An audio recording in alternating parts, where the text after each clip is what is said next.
which is really interesting, is that people have gotten...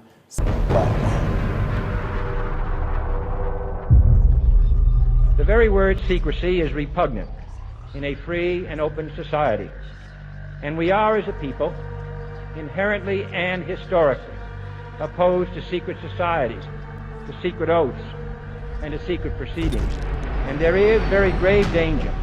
Its preparations are concealed, not published. Its dissenters are silenced, not praised. That I do not intend to permit to the extent that it's in my control.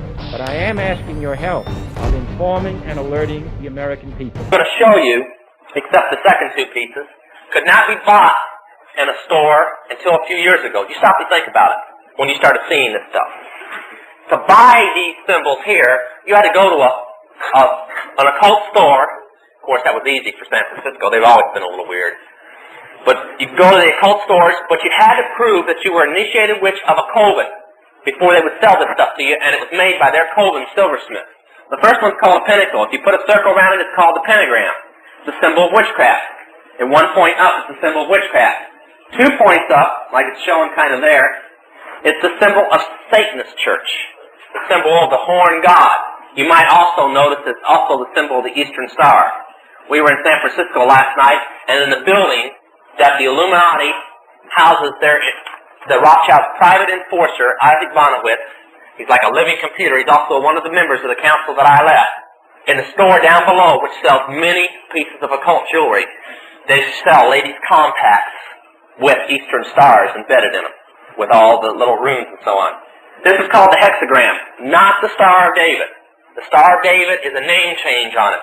David was dead and buried when that star was created by a son that had backslid and went into demonic worship. Solomon would seal his documents of war and his occult documents with that thing. They call it the Crest of Solomon or the hexagram. And that's where the word to hex or to cast an evil spell came from. Witches, when they conjure demons, they call the demons up to talk to them in person. This star must be drawn on the floor for the demon to arrive in, or it won't appear. Now that gives you an idea. It's the most evil sign in the occult world. This symbol, in various forms, means that you're an initiated witch of witchcraft. And if you'll watch television, well, I'm sure you do. If you watch television, you'll notice that many of the television stars are now wearing this symbol openly. Why not? Christians don't know what it means. You also notice it was the sign of the Shriners, too. This one up above is being sold. Oh, well, this one. Oh, well. Somehow, there we go. Maybe now. I don't think it's going to work. There we go. There, we got it worked out. The first one's called the Ankh. They call it the Cross of Life now. It's done in Christian bookstores and so on. The Cross of Life, or the Ankh, comes from Egypt. It means that you're a worshiper of Ra, the sun god. That's the Egyptian name for Lucifer. So it means that you worship Lucifer. It means that you despise virginity, that you're against virginity, that you practice orgies, and that you believe in reincarnation. That means that you don't believe in heaven or hell, that when you die you're going to come back again, and the Word of God is a lie because it says you'll live once and then judgment. But they say no. The next is the broken cross, the peace sign. Didn't originate in Frisco or London during the peace movement. It's been around a long time. We've heard a lot of cracks about it, you know, the footprint of American chicken and all this type of thing. This is what it is. When a person wants to become a member of witchcraft, and they come from a Christian background, I didn't have to take this initiation because I was born into witchcraft. They're given a cross made out of ceramic clay, baked clay, and it's turned upside down, and they take the crossbars and they break it, forcing the crossbars down and break the crossbars off. And they throw the pieces to the floor and shatter it. And the priest or priestess, whoever's doing the initiation, then announces, "You are free from the bondage of the Christian church. And because of this act, you shall have peace evermore." Thus, the peace sign. It's called the broken cross.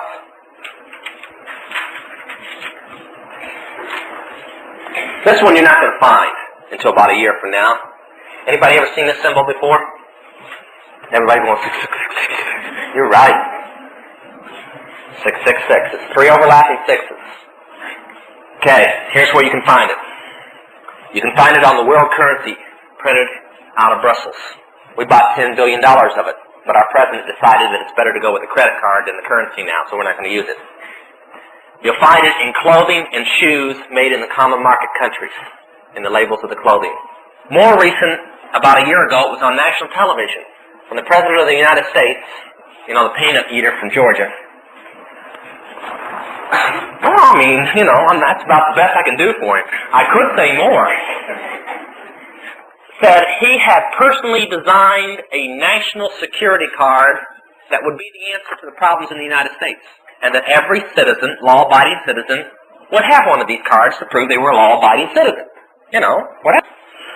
Then, he got done making his speech, he left, his press secretary come up and says to the newsman, here's a picture. Now, for some reason, with all the flash bulbs popping and stuff, that card's picture never got printed in the paper. I don't know why.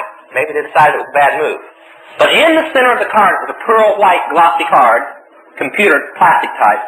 In the center, in kind of a gray with words written over it, you know, but in the background, you know, like a watermark, was this emblem. Welcome to the last generation. They're putting their forces together. Now, if you've been going to the grocery stores and the department stores, you've been noticing the new computer cash registers. You know, one shopping step type cash registers, and you put your card in it and ring up the purchase, and it does all the business for you right then and there. Well, all the stores are supposed to switch over to them, and the little poorer stores are supposed to get the little phone unit that hooks into your phone, and you zip the card through. This is all supposed to happen in the next year, right on time schedule, just like it should be. Then, things will be a little different around here, because by then they plan on destroying the money that you have, and then you'll have to use the card, because the money will be worthless.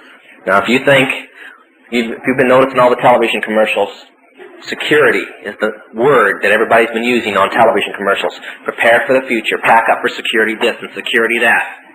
And then they're going to turn around and they're going to wipe your security off the face of the map. I'm going to destroy that microphone before it's over. Now, if I'm stepping on your little safe world, I'm sorry. I'm trying to tell you something in advance. And I'm going to give you a reading list so you don't think I'm the only nut in the world. The first book is None Dare Call Conspiracy. I'm going to give these quick, and then I'll take a few questions. We've got a few minutes, and that's it. The next is the Rockefeller Files, and the last one is Jimmy Carter, Jimmy Carter. Now, those can be found in most bookstores. They're by Gary Allen. But I recommend one that you find in the Christian bookstore. It's called The Day the Dollar Dies. You might decide to invest the financial money that you're saving in your savings account that'll be worthless before this year is out in the work of God. I'm serious, it'll be worthless before this year is out. This time next year, the time schedule they have, I'll give you a few events. I'm not prophesying, I'm giving you physical knowledge. You may think I'm crazy. They thought I was crazy back in 1972 when I said we were going to have a fuel shortage. They thought I was crazy back in 1973 when I said watch for the coal mines to close. So you may think I'm crazy, but next year, when it's all happening, at least I told you in advance. You got a little bit of warning. There'll be 10 million people out of work this time next year. Now that's when our welfare system, unemployment system, and Social Security system goes collapse, because it won't be able to handle that many people out of work. And you may want to go home and pray and ask yourself what this country's going to be like with 10 million people not eating and not having any money. And then you may want to pray that a lot of souls get won and Jesus comes quickly. I know I'm going to. Okay, I'll take some questions and answers.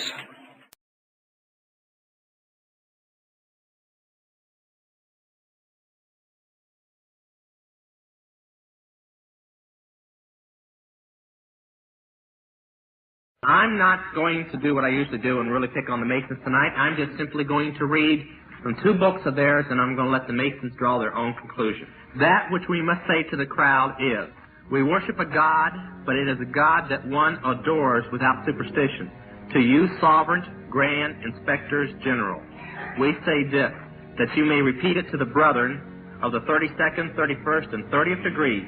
The Masonic religion should be, by all of us initiates of the high degree, maintained in the purity of the Luciferian doctrine. If Lucifer were not God, would Abaddon, now before I go on, I want to say Abaddon is found in Revelations for you students of Revelation as the keeper of the pit, the demon over all the rest of the demons. Would Abaddon, the God of the Christians, whose deeds prove his cruelty, profanity, and hatred of men, barbarism, and repulsion for science, would Abaddon and his priests culminate him? Yes, Lucifer is God. Thus the doctrine of Satanism is a heresy, and the true and pure philosophical religion is the belief in Lucifer, the equal of Abaddon, Jesus Christ. But Lucifer, God of light and God of good, is struggling for humanity against Abaddon, the God of darkness and evil. They're calling Jesus Abaddon. They're calling Lucifer everything we believe of Jesus, and Jesus everything we believe of the devil. And that's in one of their own books. Now, when the Mason learns that the key to the warrior on the block is the proper application of the dynamo of living power, he has learned the mystery of his craft. The seething energies of Lucifer are in his hands, and before he may step onward and upward, he must prove his ability to properly apply energy. He must follow in the footsteps of his forefather, Tubal-Cain, who with the mighty strength of the war god hammered his sword into a plowshed. Now, when I was saved, I complained. Well, no, what am I saying when I was saved? I didn't find this out until I was saved. When I was in the occult, I complained at our council meetings because the 33rd Council had so much power, and I felt it was unjust because I had proven myself so greatly to Lucifer. You know, witches are very proud people. And I complained that they didn't do the same thing. Now, we really didn't know what the Council 33 did, or what their rights were, because we were occult and they were Masons. When I got saved and saw this, I found out they did do the same thing. The warrior on the block right, remember I said they must prove their ability to properly apply this energy? The warrior on the block right is human sacrifice. They did do the same right. The very leaders that lead the Masonic belief, remember they said of the high initiate, they laugh at the Blue Lodge and those below them because of what they really know and who they really worship. Go with me to the back of that purple sheet to political organizations. Okay? The Trilateral Council and the Council of Foreign Affairs. There's two separate blocks there, and it shouldn't really be. You can leave it this way.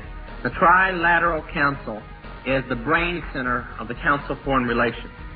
Every man in the Council of Foreign Relations and every man in the Trilateral Council believes that Lucifer is God Supreme, has declared it, has taken a vow of secrecy, and has dedicated his life to seeing that Adam gains the world. Our president is a member of the Trilateral Council, and that is a well-known fact for people who dig into politics. So don't anybody tell me how great a Christian he is. Now, let's go over to the all sheet, to the Sphinx, and we'll go on with something else. And the idea of taking over is to bankrupt the whole world where nothing is of any value and the currency does not exist anywhere, and then come back and solve all the problems. I heard the Gaithers, which are my favorite group, recently on a record in a live concert. The guy was talking about the energy crisis. He says, it's funny, it doesn't matter if it's Republicans or Democrats. They get elected, they cause us problems, and then solve them so it looks like they're doing something.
Midnight now. They're frickin'. There's some sort of vehicle out there and madness going on. I don't know what.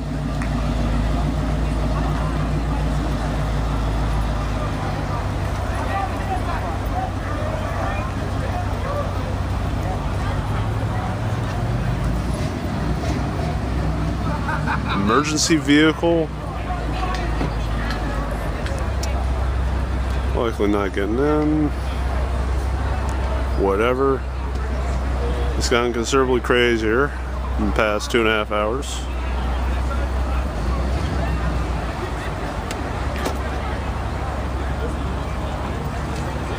Shopping carts being used as a barricade. Practical.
unidentified bouncers.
Yeah, the line is actually visible. Son of a bitch. And it's only 12:34 a.m. Before it was wrapping around the building.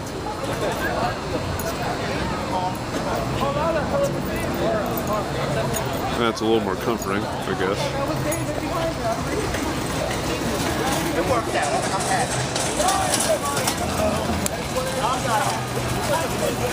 People love their night ants.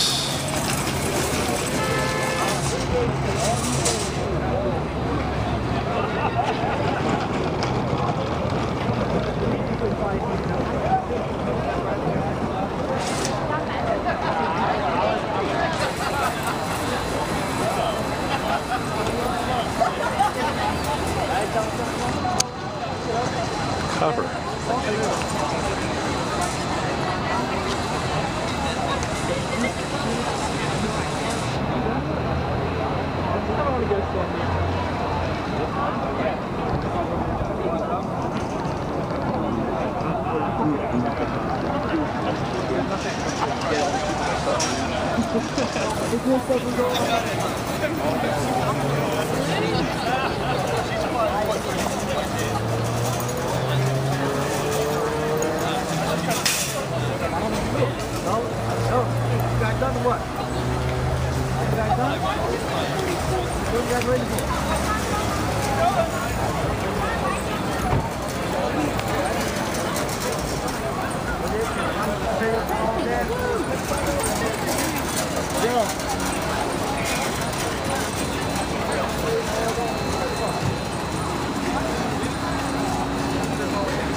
Okay. That's enough of this crap.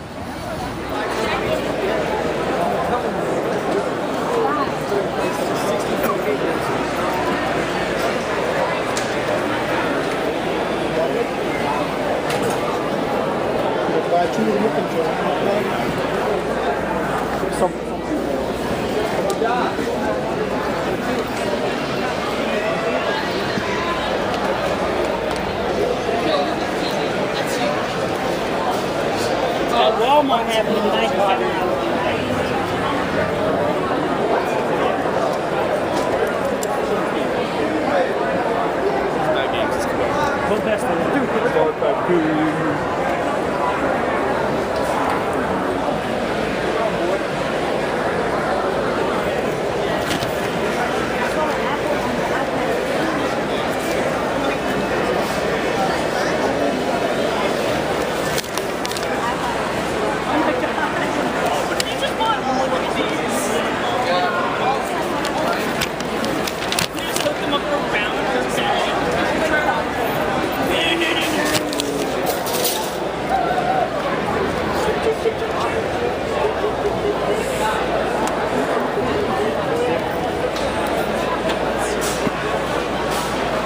I don't know if she saw this, but they have it right here for 35.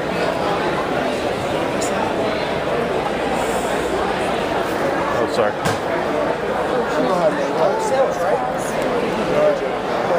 Yo, you know how much is that TV?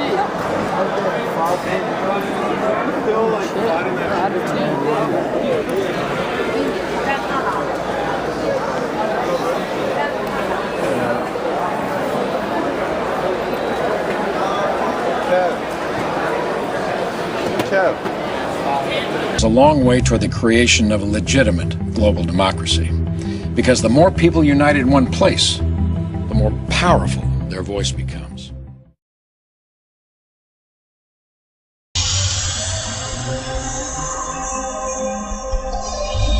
With the internet, we've all been made aware. Whether we want to face it or not, we all know what's going on. Secret organizations of the world power elite are no longer secret. Their goal is nothing less than world government. And they are planning genocide, and they must be stopped.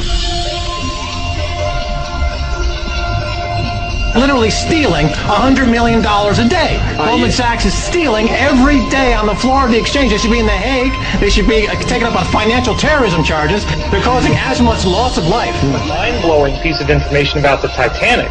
They got rid of, in one fell swoop, about 600 industrialists who were opposed to the taking over the Fed.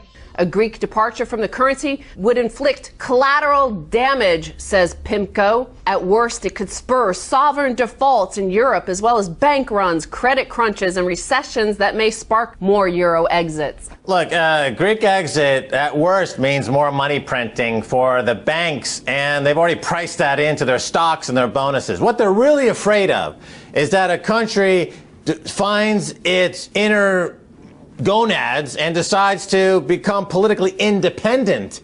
That's what they're fearful of. A country standing up for itself. They want Iceland to be just contained. They don't want Greece to stand up for itself. They don't want Ireland to stand up for itself, because then they would tell the bankers to stuff it. That's the real problem. They threaten this financial terrorism, which is false. It's false. These are false attacks. It was a false attack in 2008. It was a concocted, overcooked attack in 9/11. It's a false attack.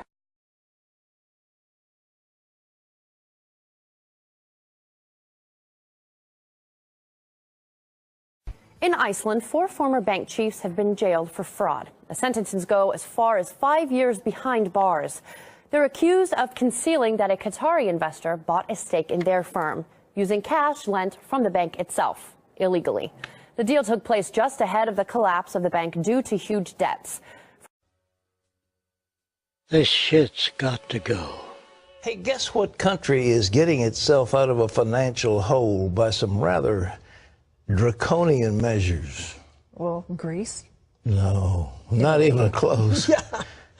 Iceland. Iceland? Iceland. Who knew? They are putting people in jail. They are putting, like, prime ministers being indicted. They're going after bankers. The people said, yeah, I said, those banks were ripping us off. We don't like what they did. They brought our country to ruin. And now Iceland suddenly is turning around. Their GDP is growing, and they look like a big success story. The former chief executive and chairman of Anglo-Irish Bank, Sean Fitzpatrick, has appeared in court in Dublin. Well, John, Sean Fitzpatrick arrived at the courts complex here behind us just after 9 o'clock this morning. He was put into a Garda van at the Bridewell Garda station and driven here.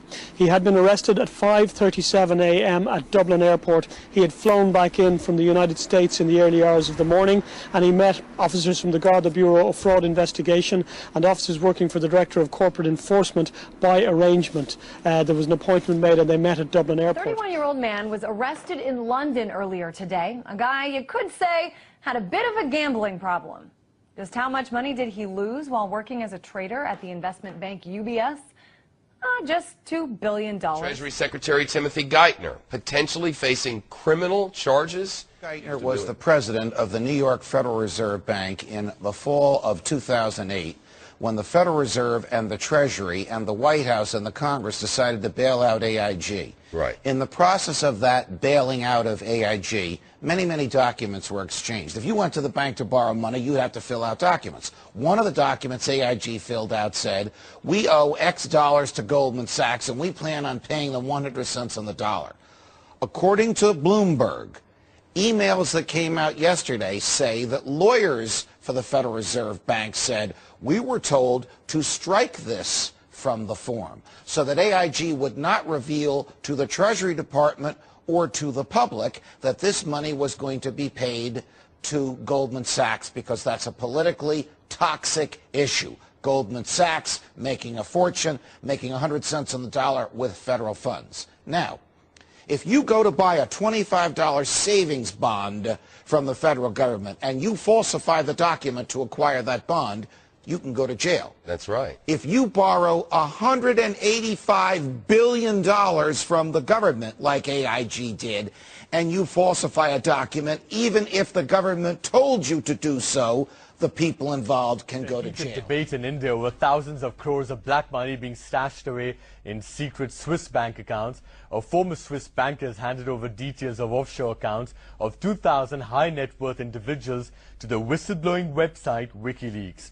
Rudolf Elmer, a former employee of a Swiss bank, handed over 2 disks of information to WikiLeaks founder Julian Assange in London. He says they have information on tax evasion by celebrities, business leaders, and even politicians from the US, Britain, and Asia, but it's not yet clear if there are Indians on the list. Elmer says that after years of watching the money laundering trade, he wanted to do something about it. He will appear before a Zurich court on Wednesday, charged with violating strict Swiss banking secrecy laws. WikiLeaks now plans to put up the information on the website in a matter of weeks. Pointed out that the arrests are not an indication of a systemic failure. Yesterday, at least 8 top officials of state-run banks and financial institutions have been arrested by the CBI on Wednesday. The allegations are that they accepted bribes in exchange for disbursing loans to corporate housing and realty companies, despite suspect credit records, and at other times for bailing out realty IPOs. Royal Bank of Scotland is reportedly set to be fined €186 million for the same interbank interest rate rigging scandal that's hammered Barclays. The British regulator, the Financial Services Authority, says 4 banks, Barclays, RBS, HSBC and Lloyds, will have to pay compensation to customers because they missold products to protect small businesses against a rise in interest rates. There's anger in Ireland over revelations that executives at Anglo-Irish Bank lied to the Dublin government about how much money it would need in a bailout 5 years ago. The Irish Independent newspaper has got hold of tape recordings of top bosses there who laugh about the fact that the bank has told the government it only needs €7 billion. They also laugh about abusing the state bank guarantee, which eventually cost taxpayers €30 billion. The report seems to show the government was lured into helping the bank through its disastrous guaranteeing of bank deposits. Into the synchronized global pullback or recession, and in some cases a depression, then these items are coming to the surface. For example, the 20 to 30 trillion of wealth that's held offshore. And most of that wealth, of course, goes through Britain, goes through the UK. because Britain has the least regulated financial markets in the world. That's why MF Global was in Britain. Lehman Brothers went through Britain. Bernie Madoff went through Britain. The latest Peregrine scandal went through Britain. JP Morgan's $2 to $9 billion loss on their balance sheet happened in London. So London is really the headquarters for global banking fraud. And even though the economy is contracting in Britain, I noticed that the banking sector is still making huge profits. The Barclays chief operating officer that was caught committing fraud just got a golden parachute of £8 million. So as I've said, until you get rid of the financial terrorists, then you're going to continue to get, you're going to have these weapons of mass financial destruction blow up in your face.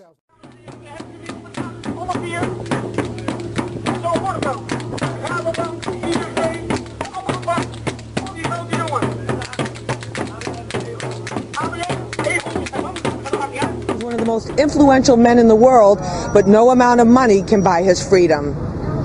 62-year-old IMF head Dominique Strauss-Kahn spent the night in a jail cell in an East Harlem police station. It was a far cry from his $3,000 a night luxury hotel suite at the Sofitel in Times Square. That's where cops say he sexually assaulted a 32-year-old maid, chasing her around the suite naked, trying to rip off her underwear, then forcing her to perform a sex act. It's almost like they're not human, isn't it? You look at them and you think, these people don't live in the same world as us. Do you remember that before the crisis happened, what they were doing was decimating the high street banks, laying off all their staff, putting us all on computers when they clearly hadn't developed the technology for those computers. They told us that they were doing that to make things better for us. They didn't. They made things worse for us. And it was simply in order to collect up an enormous amount of money that they could invest in the casino of international banking. And they blew it because they didn't understand it.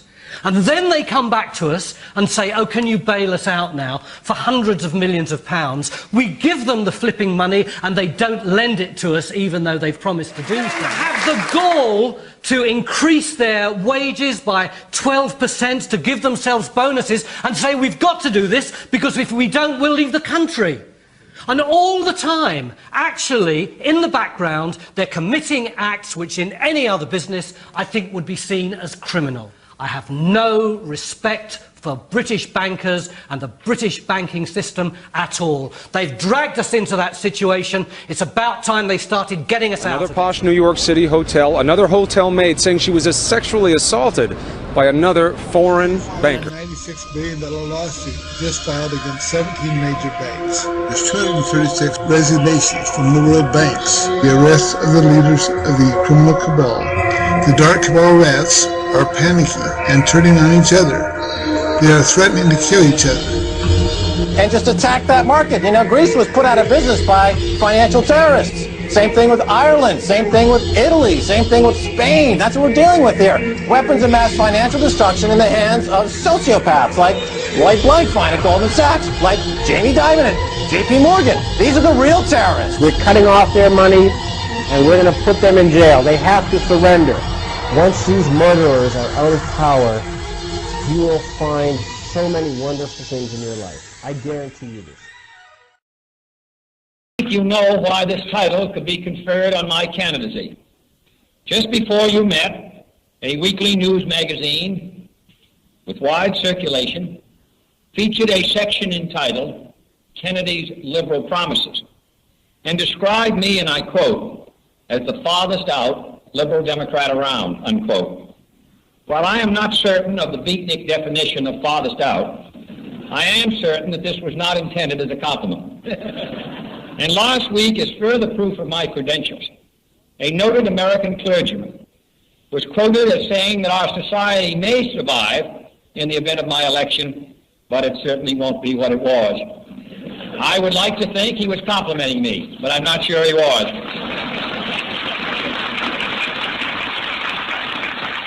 But a more serious challenge to my credentials, this time as a Democrat, was issued in Dallas, Texas. In his address to a large gathering of Texas Republicans, and there are no pure breed anyplace in the United States, Mr. Nixon complained that what he called the party of Schlesinger, Galbraith, and Bowles was not the party of Jefferson, Jackson, and Wilson. I do not agree.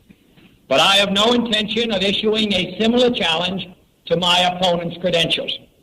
For I know full well that the party of Nixon, Dirksen, and Goldwater is the party of Hoover, Harding, Coolidge, McKinley, and the rest.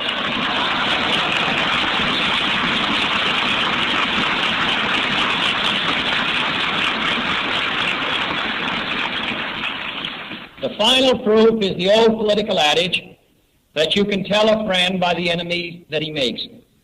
And by this standard, you and I are the closest of friends. For Mr. Nixon and Mr. Dirksen and Mr. Mott and Mr. Goldwater don't like my liberal policies, I'm glad to say, any more than they do yours. They are fighting a rearguard action against the 20th century, and they fear that our time is coming and theirs is going. I do not mean to say that the fight is wholly between the Democratic and the Republican parties.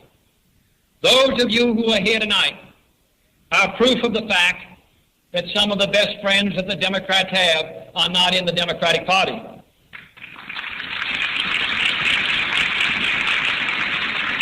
I think in November that some of them may be in the Republican Party.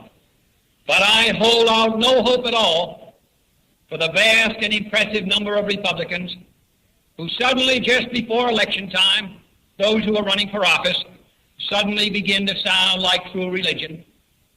8 years ago on this occasion, Adlai Stevenson called this quadrennial outburst of affection, that pause in the Republican occupation, known as the liberal hour.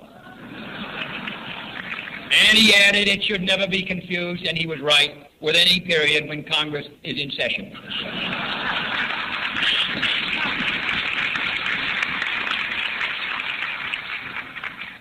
What do our opponents mean when they apply to us the label liberal? If by liberal they mean, as they want people to believe, someone who is soft in his policies abroad, who is against local government, and who is unconcerned with the taxpayer's dollar, then the record of this party and its members demonstrate that we are not that kind of liberal.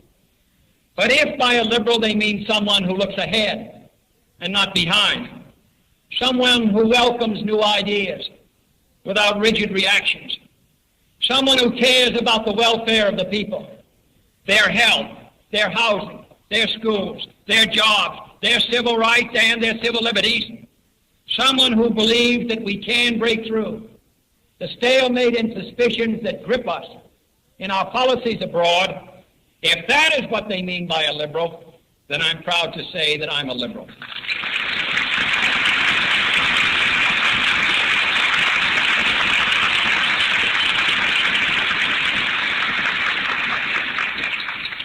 But first, I would like to say what I understand the word liberal to mean, and explain in the process why I consider myself to be a liberal, and what it means in the presidential election of 1960.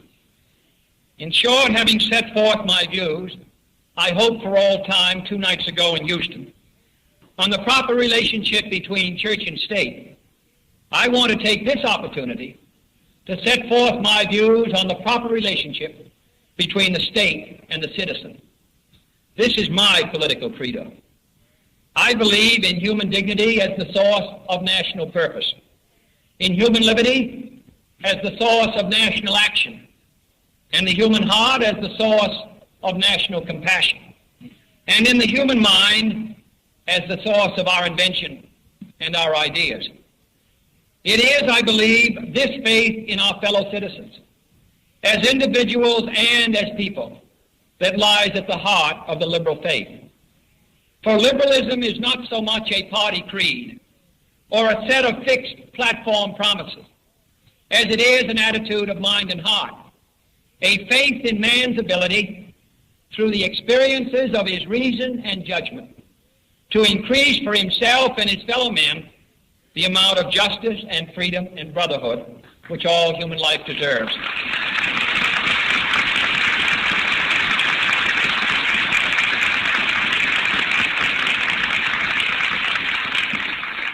I believe also in the United States of America, in the promise that it contains and has contained throughout our history of producing a society so abundant and creative and so free and responsible that it can not only fulfill the aspirations of its citizens, but serve equally well as a beacon for all mankind. I do not believe in a super state. I see no magic to tax dollars, which are sent to Washington and then returned. I abhor the waste and incompetence of large-scale federal bureaucracies in this administration, as well as in others. I do not favor state compulsion when voluntary individual effort can do the job and do it well. But I believe in a government which acts, which exercises its full powers and its full responsibilities. Government is an art and a precious obligation. And when it has a job to do, I believe it should do it. And this requires not only great ends, but that we propose concrete means of achieving them. Our responsibility is not discharged by an announcement of virtuous ends. Our responsibility is to achieve these objectives with social invention, with political skill, and executive vigor. I believe for these reasons that liberalism is our best and our only hope in the world today.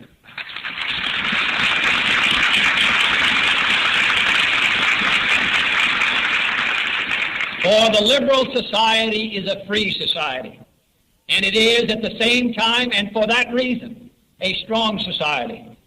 Its strength is drawn from the will of free people committed to great ends and peacefully striving to meet them. Only liberalism, in short, can repair our national power, restore our national purpose, and liberate our national energies. And the only basic issue in the 1960 presidential campaign is whether our government will fall in a conservative rut and die there, or whether we will move ahead in the liberal spirit of daring, of breaking new ground, of doing in our generation what Woodrow Wilson and Franklin Roosevelt and Harry Truman and Adlai Stevenson did in their time of influence and responsibility.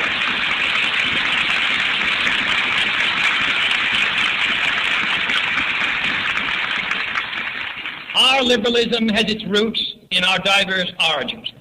Most of us are descended from that segment of the American population which was once called an immigrant minority.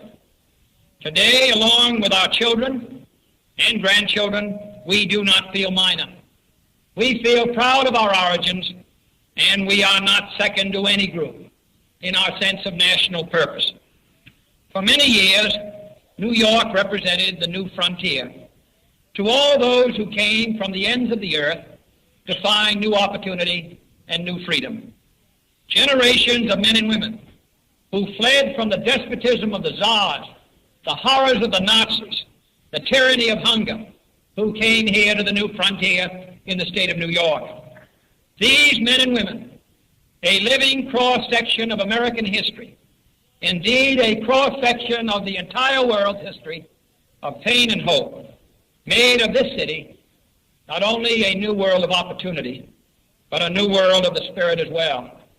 Tonight we salute Governor and Senator Herbert Lehman as a symbol of that spirit.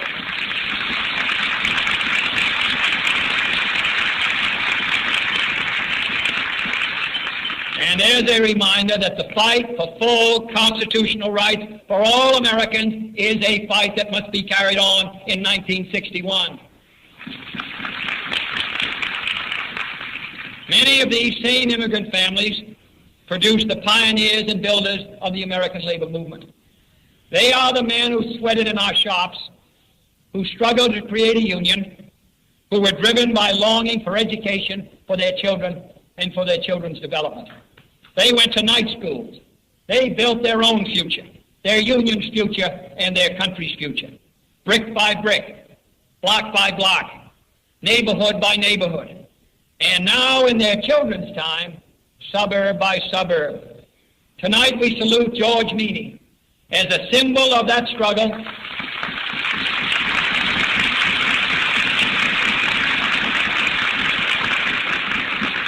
and as a reminder that the fight to eliminate poverty and human exploitation is a fight that goes on in our own day. But in 1960, the cause of liberalism cannot content itself with carrying on the fight for human justice and economic liberalism here at home. For here and around the world, the fear of war hangs over us every morning and every night. It lies expressed or silent in the minds of every American. We cannot banish it by repeating that we are economically first or that we are militarily first, for saying so doesn't make it so. More will be needed than goodwill missions or talking back to Soviet politicians or increasing the tempo of the arms race. More will be needed than good intentions, for we know where that paving leads. In Winston Churchill's words, we cannot escape our dangers by recoiling from them. We dare not pretend such dangers do not exist. And tonight we salute Adlai Stevenson as an eloquent spokesman for the effort to achieve an intelligent foreign policy.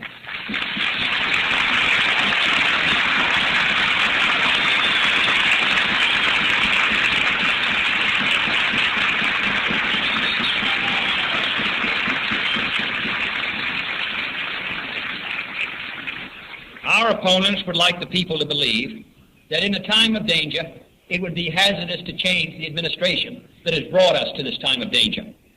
I think it would be hazardous not to change. I think it would be hazardous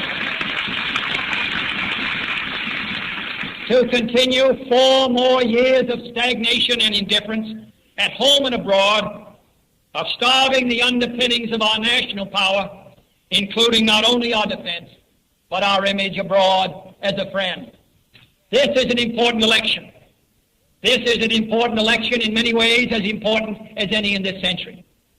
And I think that the Democratic Party and the Liberal Party here in New York, and those who believe in progress all over the United States, should be associated with us in this great effort. The reason that Woodrow Wilson and Franklin Roosevelt and Harry Truman and Adlai Stevenson had influence abroad, and the United States in their time had it, was because they moved this country here at home. Because they stood for something here in the United States, of expanding the benefits of our society to our own people. And the people around the world look to us as a symbol of hope.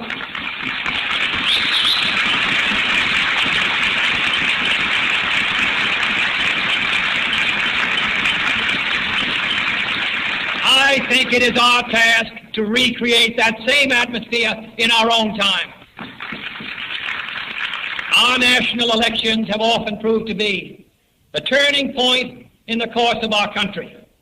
I am proposing that 1960 be another turning point in the history of the great republic. Some pundits are saying that it's 1928 all over again. Okay, here's where you can find it. You can find it on the world currency printed out of Brussels. We bought $10 billion of it, but our president decided that it's better to go with a credit card than the currency now, so we're not going to use it. You'll find it in clothing and shoes made in the common market countries, in the labels of the clothing. More recent, about a year ago, it was on national television, when the President of the United States, you know, the peanut eater from Georgia, well, I mean, you know, that's about the best I can do for him. I could say more.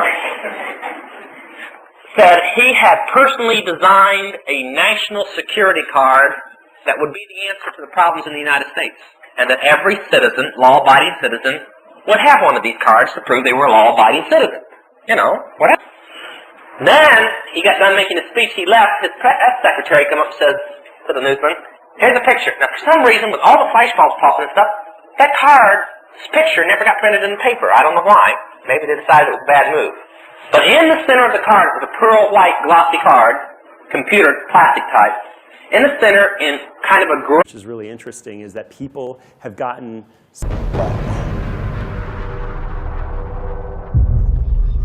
the very word secrecy is repugnant in a free and open society. And we are, as a people, inherently and historically opposed to secret societies, to secret oaths, and to secret proceedings. And there is very grave danger Its preparations are concealed, not published. Its dissenters are silenced, not praised. That I do not intend to permit to the extent that it's in my control. But I am asking your help of informing and alerting the American people. I'm going to show you, except the second two pieces, could not be bought in a store until a few years ago. You stop to think about it when you started seeing this stuff. To buy these symbols here, you had to go to an occult store. Of course, that was easy for San Francisco. They've always been a little weird. But you could go to the occult stores, but you had to prove that you were an initiated witch of a coven before they would sell this stuff to you, and it was made by their coven silversmith. The first one's called a pentacle. If you put a circle around it, it's called the pentagram. It's a symbol of witchcraft. And 1 point up is the symbol of witchcraft. 2 points up, like it's showing kind of there, it's the symbol of Satan's church, the symbol of the horn god. You might also notice it's also the symbol of the Eastern Star. We were in San Francisco last night, and in the building that the Illuminati houses the Rothschild's private enforcer, Isaac Bonowitz. He's like a living computer. He's also one of the members of the council that I left. In the store down below, which sells many pieces of occult jewelry, they sell ladies' compacts with Eastern stars embedded in them, with all the little runes and so on. This is called the hexagram, not the Star of David. The Star of David is a name change on it. David was dead and buried when that star was created by a son that had backslid and went into demonic worship. Solomon would seal his documents of war and his occult documents with that thing. They call it the Crest of Solomon or the hexagram. And that's where the word to hex or to cast an evil spell came from. Witches, when they conjure demons, they call the demons up to talk to them in person. This star must be drawn on the floor for the demon to arrive in, or it won't appear. Now that gives you an idea. It's the most evil sign in the occult world. This symbol, in various forms, means that you're an initiated witch of witchcraft. And if you'll watch television, well, I'm sure you do. If you watch television, you'll notice that many of the television stars are now wearing this symbol openly. Why not? Christians don't know what it means. You also notice it was a sign of the Shriners, too. This one up above is being sold. Oh, well, this one. Oh, well. Somehow, there we go. Maybe now. I don't think it's going to work. There we go. There, we got it worked out. The first one's called the Ankh. They call it the Cross of Life now. It's done in Christian bookstores and so on. The Cross of Life, or the Ankh, comes from Egypt. It means that you're a worshiper of Ra, the sun god. That's the Egyptian name for Lucifer. So it means that you worship Lucifer. It means that you despise virginity, that you're against virginity, that you practice orgies, and that you believe in reincarnation. That means that you don't believe in heaven or hell, that when you die you're going to come back again, and the Word of God is a lie because it says you'll live once and then judgment. But they say no. The next is the broken cross, the peace sign. Didn't originate in Frisco or London during the peace movement. It's been around a long time. We've heard a lot of cracks about it, you know, the footprint of American chicken and all this type of thing. This is what it is.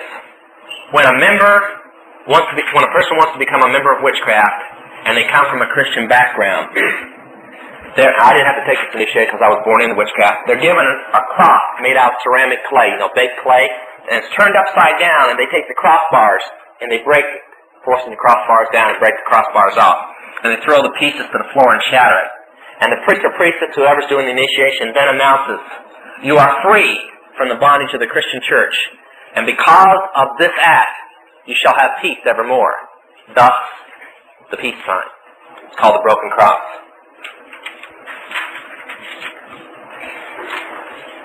This one you're not going to find until about a year from now. Anybody ever seen this symbol before? Everybody wants 666. You're right. 666. It's 3 overlapping 6s.